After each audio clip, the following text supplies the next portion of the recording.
10 years ago, the house smelled the same. Wax, smoke, and something colder underneath. It was Christmas Eve, and I was 20. The room glittered with gold, glass, and false pride. My father stood at the head of the table. His voice filled every corner like it owned the air. My brother Daniel laughed louder than anyone else. He always did when the attention was near him. Mother sat beside them, perfect and pale. Her smile froze like porcelain that might crack. I remember speaking once, just once. I said the factory expansion was too risky, that we didn't have stable suppliers, that growth without foundation collapses fast. Father's fork hit the plate with sharp metal sound. The room went silent, like breath held in fear. He turned to me, his words carved in ice.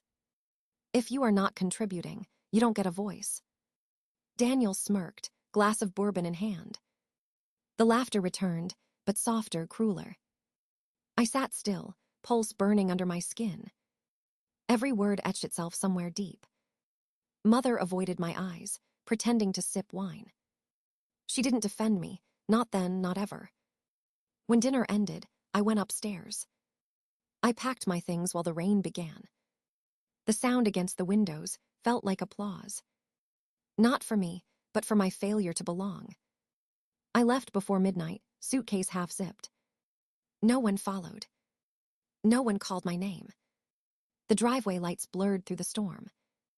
I remember gripping the steering wheel tight. My fingers numb, my throat tight with disbelief. I had no plan, only distance to create. I drove until the fuel light turned red. A motel sign flickered through the snow. That's where I slept my first night alone. The room smelled of bleach and cigarettes. I sat on the edge of the bed and cried. Not because they rejected me. Because I believed them when they said I had no worth. The next morning, I looked in the mirror. Eyes swollen, hair tangled, heart heavy.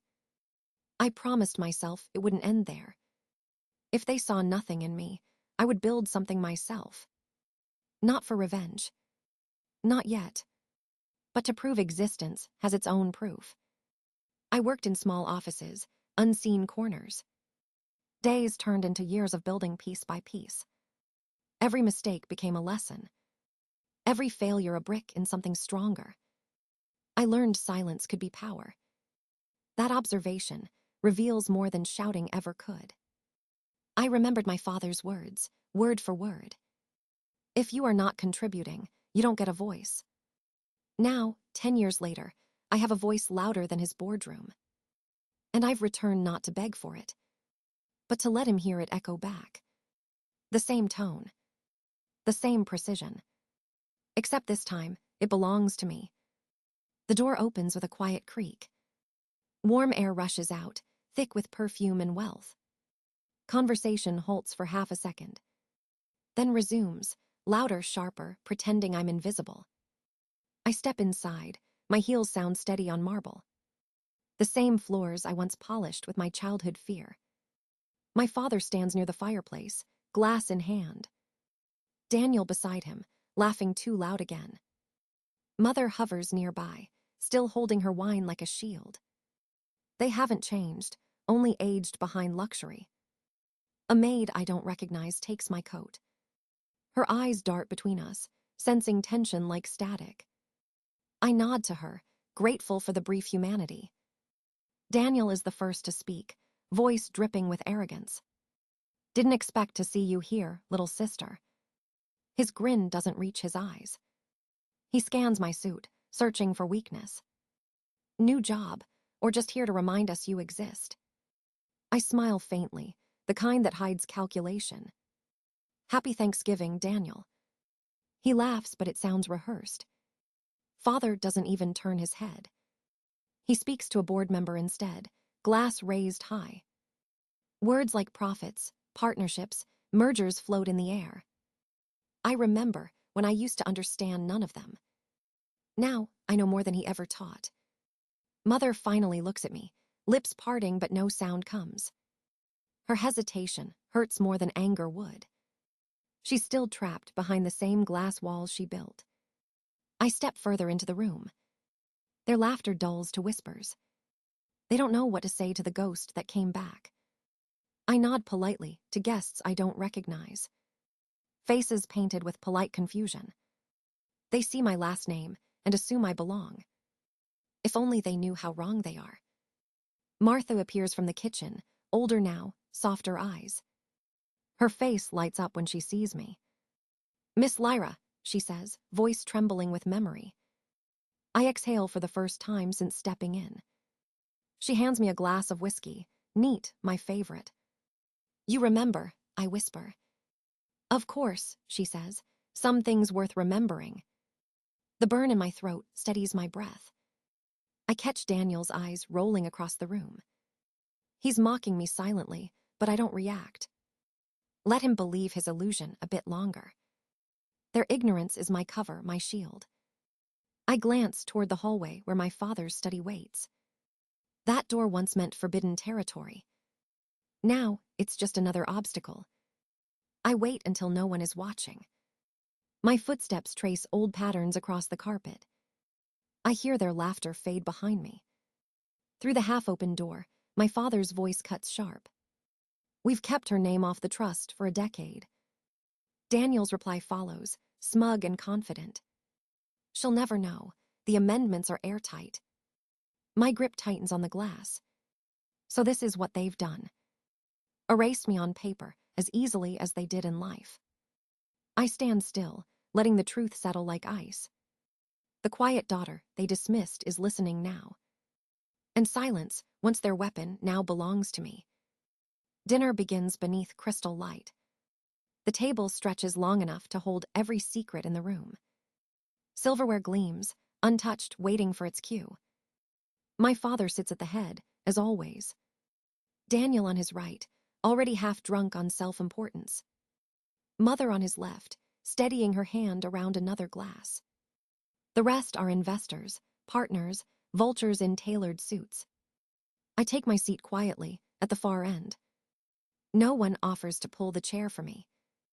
They've forgotten how manners work when power enters the room.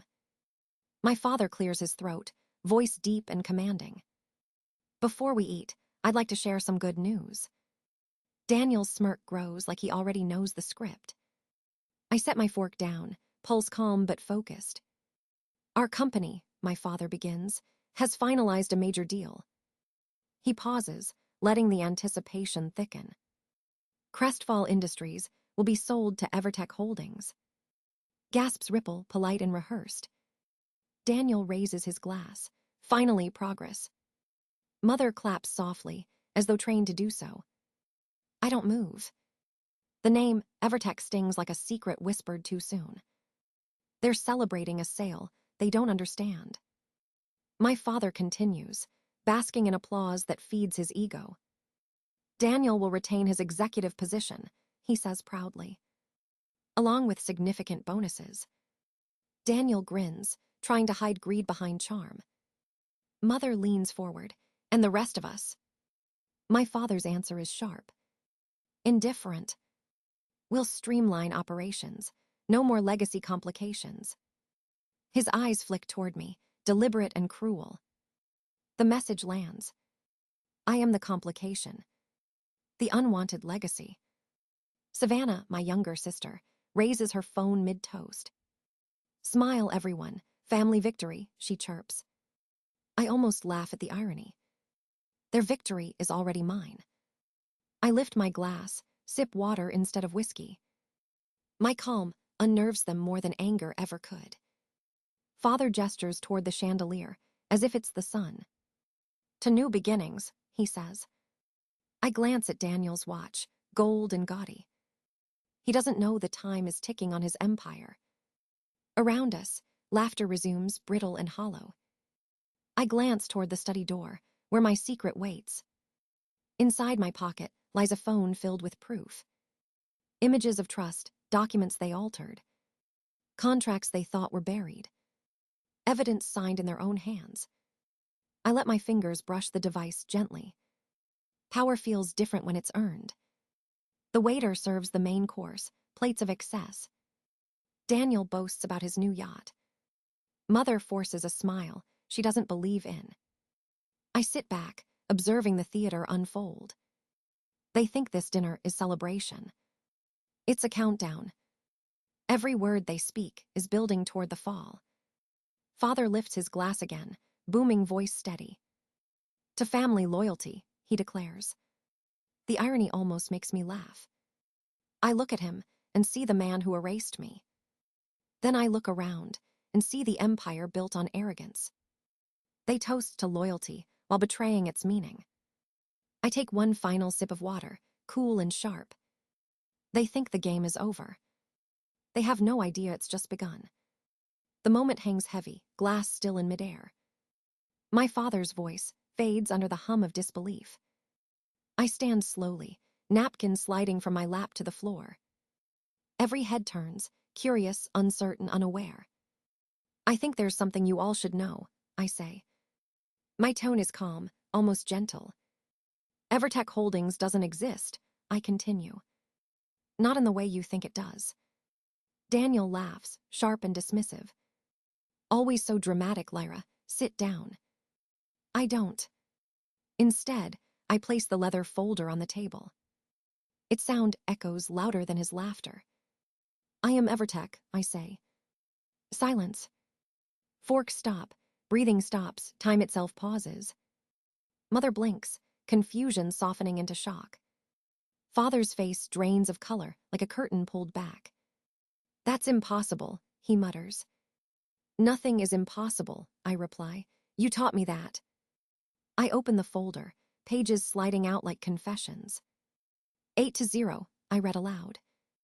The board voted unanimously last week. I turn the documents toward them, their own signatures visible. Brandon's, sorry, Daniel's among them. He leans forward, disbelief twisting his face. What kind of trick is this? No trick, I say, just the truth you never bothered to see. I lay out photographs, bank transfers, signed amendments. Every lie they ever told, printed in black and white. Here, the embezzlement report, I add.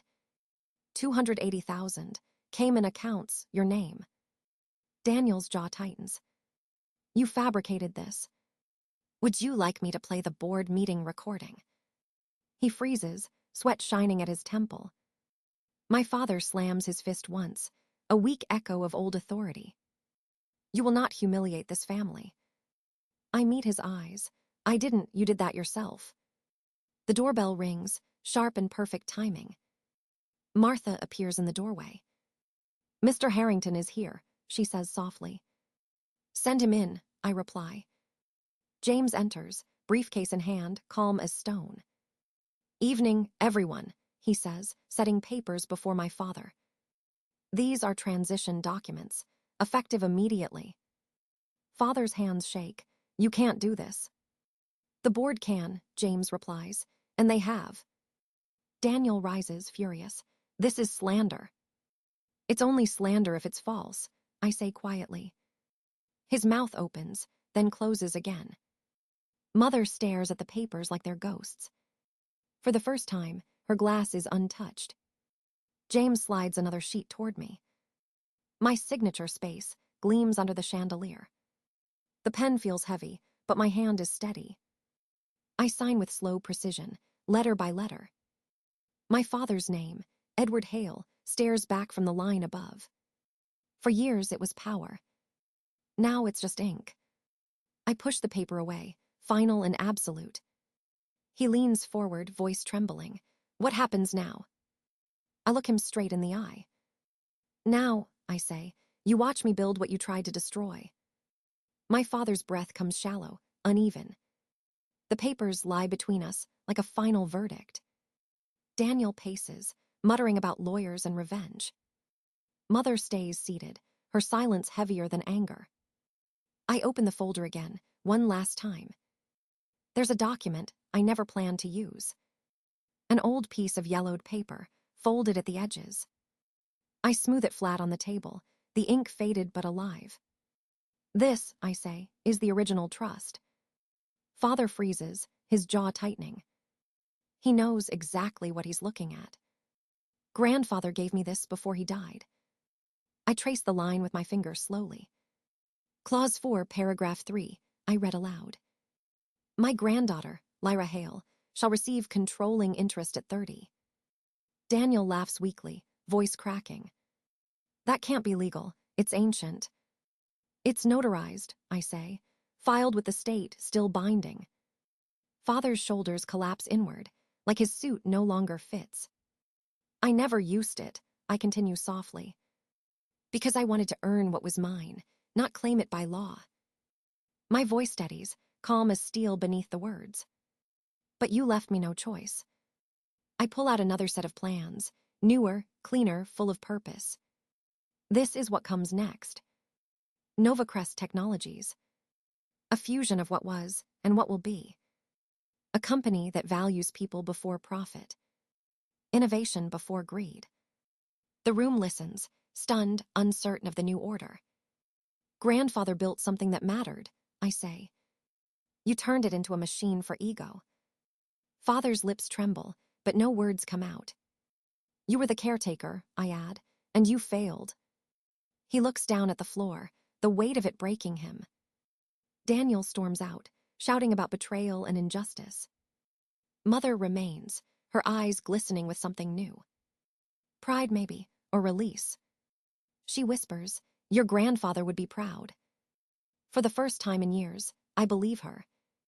James hands me another document, the last one to sign. Transfer of operational control. Effective immediately. The pen glides across the page with quiet finality. The nameplate on the desk still reads Edward Hale, CEO. I remove it and place it gently in a drawer. From my bag, I take a restored brass plaque. William Hale, founder. It gleams softly under the chandelier light. I set it in the center of the desk. This desk belongs to him again, I whisper. Mother stands, steady now, her glass untouched. Her voice carries strength I've never heard before. It's time this family learned what real legacy means. Outside, the night stretches calm and endless. The storm has passed, but the air still hums with change. I glance at the window, my reflection staring back. The same eyes as 10 years ago, but different now. No longer seeking approval. Only purpose. The dynasty they built on arrogance has fallen. But from its ruins, something honest begins to rise. 6 months later, the city wakes beneath soft light. The skyline reflects on the glass walls of my new office. The brass plate on my desk reads, Lyra Hale, CEO. I still touch it sometimes, to remind myself it's real. Novacrest Technologies hums with quiet rhythm. No marble floors, no portraits of ancestors watching. Only open space, transparent walls, and breathing room. My team gathers every morning, equal voices, no hierarchy. They are the overlooked, the underestimated, like I once was. A coder with piercings who rewrote our server code in a week. A strategist dismissed by old firms for lacking pedigree. A mother who rebuilt our HR system after years of doubt. Together, they are the foundation I never had before. We build slowly, ethically, deliberately. Every contract reviewed, every supplier treated with respect. No shortcuts, no deception, no family name to hide behind. The first quarter closes with growth beyond projections. But numbers are what move me anymore. It's the people who finally feel seen. During meetings, I listen more than I speak. When someone raises a concern, I remember that night years ago. The night I was silenced for speaking reason. Now, every voice matters. We redesigned the boardroom to prove it. The old rectangular table is gone. A round table now stands in its place. Every seat equal, every decision shared. Progress is no longer dictated, it's built together. Mother visits sometimes, her steps lighter, her hands steady. She hasn't touched wine in months. Instead, she runs the Nova Foundation. She mentors women who lost their voices to power. When I watch her speak, I see courage I never knew she had. Her strength grew quietly, like mine did. Daniel faces, charges for financial misconduct. Father lives in a smaller house by the coast. I heard he stopped wearing suits. Maybe regret is finally teaching him what pride never could. Savannah still posts online, but the tone has changed. She talks about accountability now, not luxury. Maybe redemption runs in the blood after all. One evening, I stay late, alone in the office. The city glows beneath me, alive and unafraid. I unlock the glass display beside my desk. Inside lies my grandfather's old pocket watch. The one I once sold to survive, then bought back. Beside it rests his battered laptop, still scratched and heavy. Legacy, in its truest form, isn't about inheritance. It's about intention. What we choose to build, and no one believes in us. Tomorrow, the foundation launches a scholarship. For students without connections, without names that open doors. People like me. The clock ticks softly, steady as my breath. I close the case and turn off the lights. The past doesn't haunt me anymore. It fuels me. And as I step into the quiet corridor, I finally understand. Legacy isn't given. It's created, one decision, one voice, one truth at a time. Night settles over the city, soft and clear.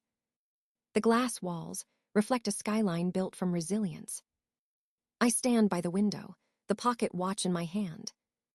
Its ticking matches the rhythm of my breath.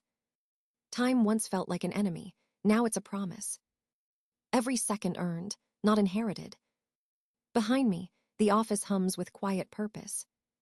The team I built, the values I rebuilt, the name I reclaimed. Grandfather's watch gleams under the dim light. It belonged to a man who believed in integrity over power. Now it belongs to a woman who finally understands why. I think of my family, scattered in their own reckonings. Some broken, some healing, all changed. Forgiveness will come slowly, but it will come. I place the watch beside the old laptop once more.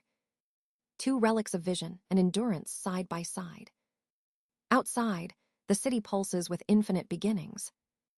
I smile at the reflection staring back, steady, certain, free. Legacy, I whisper, isn't something you keep. It's something you build every single day.